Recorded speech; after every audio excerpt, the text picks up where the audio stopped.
সকল ভক্তদের প্রতি আমার সশ্রদ্ধ সম্মান এবং সৎসাহেব। আজ এই ভিডিওতে আমি আপনাদেরকে দেখাতে চলেছি এক কথাবাচক মহিলা যদি কেউ স্নান করে।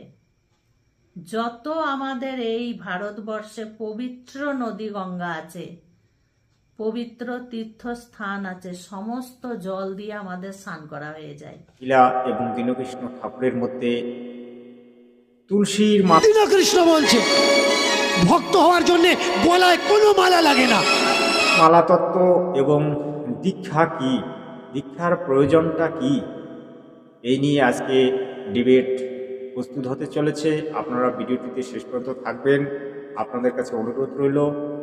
আর বিশেষ করে শান্তিবার্তা চ্যানেলটিকে যারা ফলো করেন তাদের জন্য একটি সুখবর। দেখুন, আমার কাছে ইতিমধ্যে এই যে গ্রন্থগুলি এসেছে, এটি শিব পুরাণ এবং এটি মুক্তিবোধ। এই দেখুন মুক্তিবোধ, এটি রামচরিত মানস।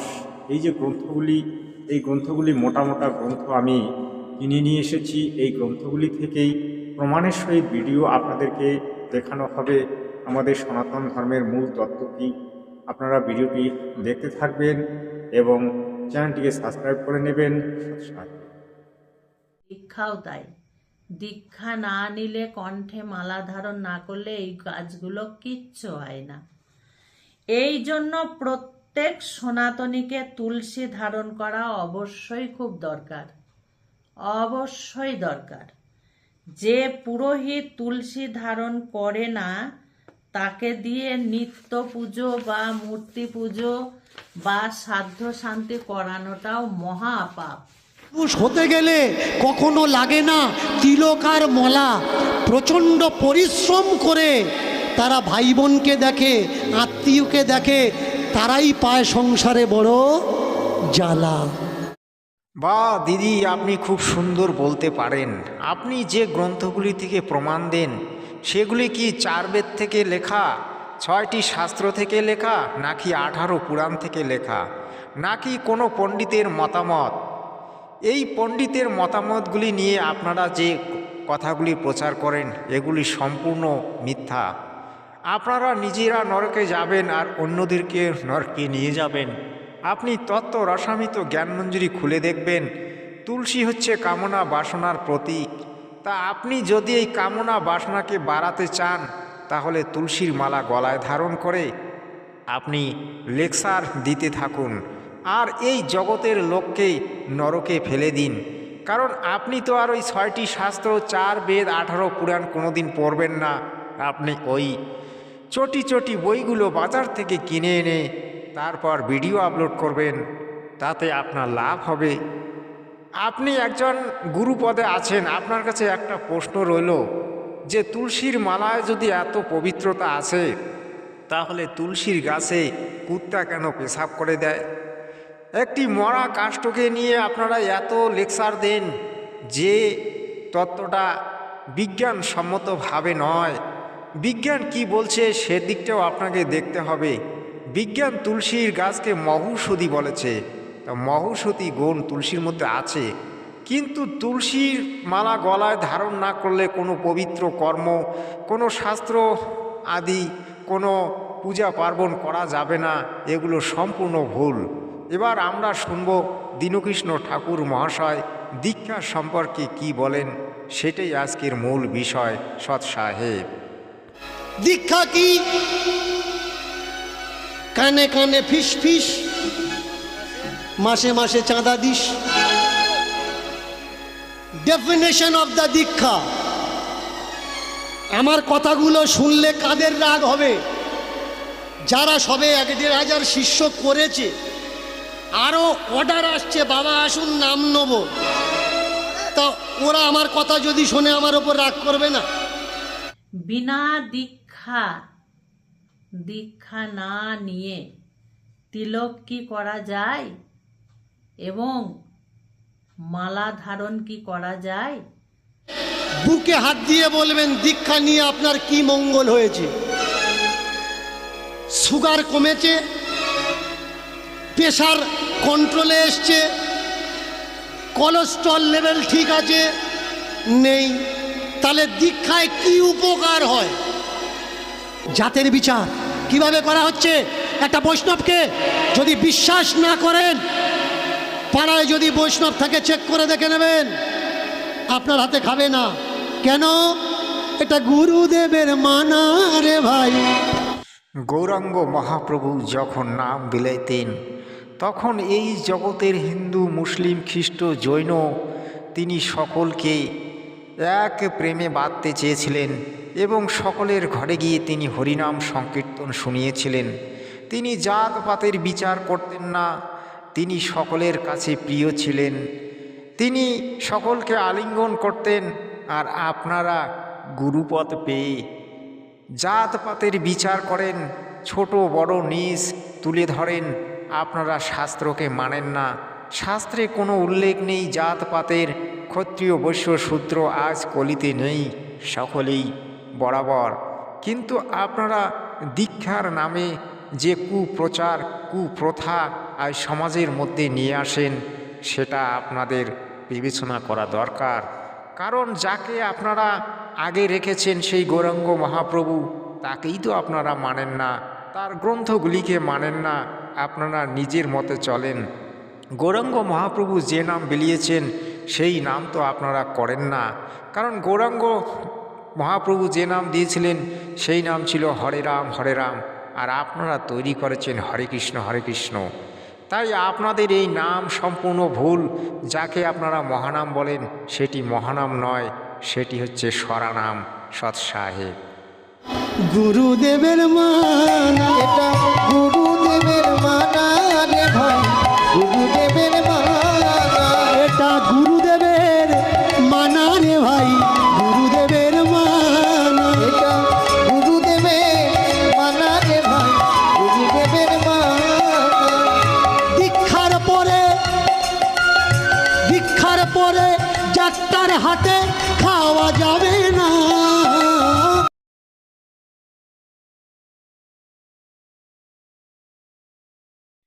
প্রিয় শ্রোতাগণ, আপনারা শুনলেন মহান কীর্তনিয়া দীনকৃষ্ণ ঠাকুরের কীর্তন।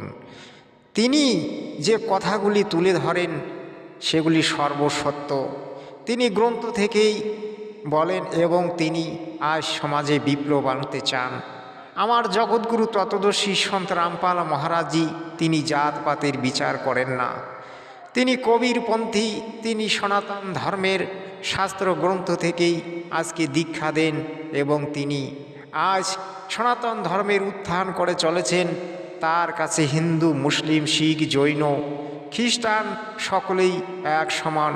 তিনি সকলকে দীক্ষা দেন, সকলকে প্রেম আলিঙ্গন দেন। আর আমার বাংলায় যারা দীক্ষা দেন এই ভণ্ড গুরুরা জাতপাতের বিচার তুলে ধরেন, হিন্দু মুসলমানের লড়াই লাগিয়ে দেন, তারা ছোট বড় জাত প্রথাকে নিয়ে আসেন, তারা আবার বাংলায় সতীদাহ প্রথাকে নিয়ে আসতে চায়, তারা বিধবা বিবাহকে উচ্ছেদ করে দিতে চায়, তারা সমাজের মধ্যে কুসংস্কারগুলিকে তারা পুনরায় নিয়ে আসতে চায়। এই বাংলার ভণ্ড গুরুদের থেকে দূরে থাকুন আর দীনকৃষ্ণ ঠাকুর মহাশয়ের মতো লোকের কীর্তনগুলি শুনুন আর সত্যকে স্বীকার করার মতো ক্ষমতা রাখুন। আপনারা মানুষ হয়ে উঠবেন, সমাজের কুসংস্কারগুলি দূর হবে। এবার আমরা সেই মহিলার দুই একটি কথা শুনব, তিনি আবার কি ধরনের কথা বলতে চান। তিনি তো পাখণ্ড ফেলাতে চান, তিনি কুসংস্কার সমাজের মধ্যে নিয়ে আসতে চান, তবুও তার ক্লিপগুলি শুনতে হবে। সৎসাহেব। তুলসী ধারণ করে যদি স্নান করা হয় তাহলে পৃথিবীতে যত পবিত্র তীর্থস্থান আছে, যত পবিত্র জল আছে, সেই জলে স্নান করা হয়ে যায়। তুলসী মহারানীকে ধারণ করে যদি কেউ স্নান করে, যত আমাদের এই ভারতবর্ষে পবিত্র নদী গঙ্গা আছে, পবিত্র তীর্থস্থান আছে, সমস্ত জল দিয়ে আমাদের স্নান করা হয়ে যায়। যারা গলা করেছে মালায় ভারী, বলো তো সংসারে এদের ত্যাগ কোন দিক থেকে দেখতে পারি? যারা গলা করেছে মালায় ভারী, সংসারে এদের ত্যাগ কোন দিক থেকে দেখতে পারি? এই মালার তিলক পাটির দেশে হচ্ছে দেখো ভিড়, গ্রামে গ্রামে, নগরে নগরে বাড়ছে পীর আর ফকির। খুব সুন্দর কথা বললেন দিদি।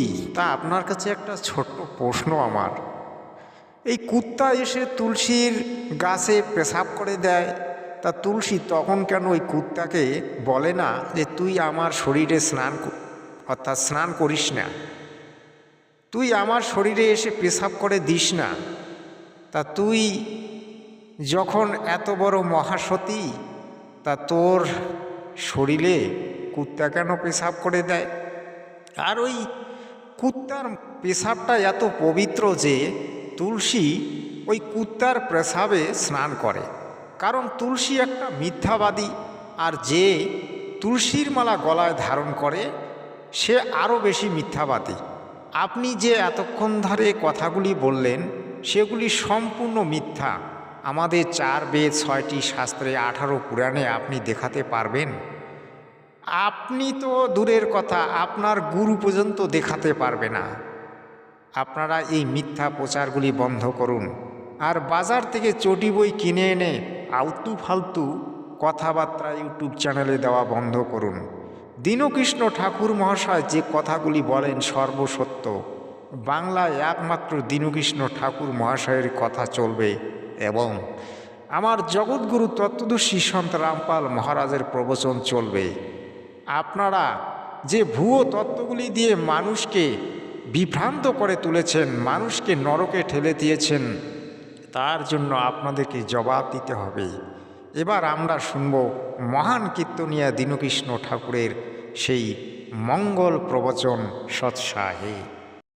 ঠাকুর ঘরে ঢুকতে পারবেন না, কিন্তু ওই ঠাকুর যতদিন ঠাকুর ঘরে আছে ওই একদিনও চান করে না, চান করে না, একদিন চান করে না, চান করে না, ভাই রে চান করে না, চান করে না, ভাই রে চান করে না। খুব সুন্দর কীর্তন একটি দীনকৃষ্ণ ঠাকুর মহাশয় করলেন। দীক্ষা না হলে ঠাকুর ঘরে প্রবেশ করা যাবে না, আর দীক্ষা না নিয়ে ঠাকুরের প্রসাদ বানানো যাবে না, দীক্ষা না নিলে কোনো পূজা পাঠ করা যাবে না। এগুলি কি আমাদের শাস্ত্রগ্রন্থে আছে? যে ব্যক্তি মন্দিরের পূজারী তিনি বলছেন বিনা স্নানে আপনি মন্দিরে প্রবেশ করতে পারবেন না, কিন্তু যখন শীতকাল এসে যায় তখন ওই পুরোহিত, ওই পূজারী 10 দিনও স্নান করে না, আর মন্দিরের পূজা কিন্তু চালিয়ে যায়। তাই এই সমাজের কুসংস্কারগুলি এই দীনকৃষ্ণ ঠাকুর মহাশয় আজ সমাজে তুলে ধরেছেন, তিনি আরও তুলে ধরবেন। তিনি সমাজের প্রখর তেজ, তিনি একটি নতুন বিপ্লব নিয়ে আসতে চলেছেন। তিনি হবেন বিখ্যাত কীর্তনিয়া, তিনি হবেন আমাদের সঙ্গসাথী, তিনি একমাত্র এই জগতের বিপ্লব নিয়ে আসবেন। তিনি সমাজের কুসংস্কারগুলির বিরুদ্ধে আজ সমাজে যে বিপ্লব নিয়ে এসেছেন তা আমাদের কাছে আজ অত্যন্ত প্রিয়। তিনি আমাদের কাছে প্রিয় কীর্তনিয়া, কিন্তু ওই প্রদীপ পাল কীর্তনিয়া এবং আরও অন্যান্য যে ভুয়ো কীর্তনিয়াগুলো আছে সেগুলি তো ওই কুসংস্কারকে একেবারে সমাজের মধ্যে একেবারে নবদ্বীপ করে তুলতে চায়। তাদের কীর্তনগুলি থেকে আপনারা দূরে থাকবেন। সৎসাহে।